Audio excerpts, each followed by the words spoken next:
Imagine waking up in the most advanced city on Earth in 240 BC. This was Alexandria, the crown jewel of the ancient Mediterranean.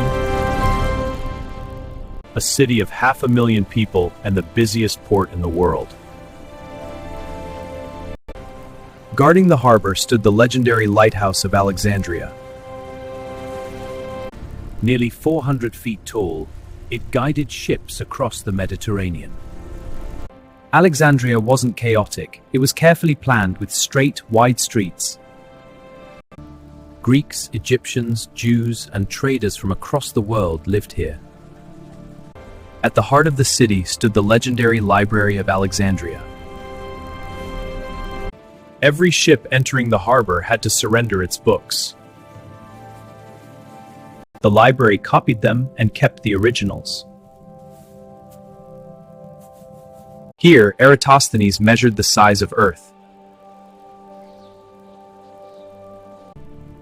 Using only shadows and geometry.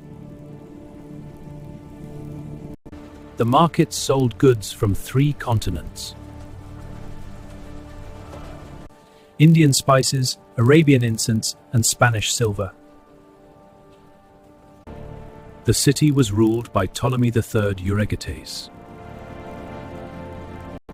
Even religion was engineered for political peace. The Greeks created a new god named Serapis. As night fell, the lighthouse lit up the sea. This alignment is key for the calendar. Indeed, it advances our understanding. The records confirm it. Alexandria didn't just build monuments, it built the foundations of modern science.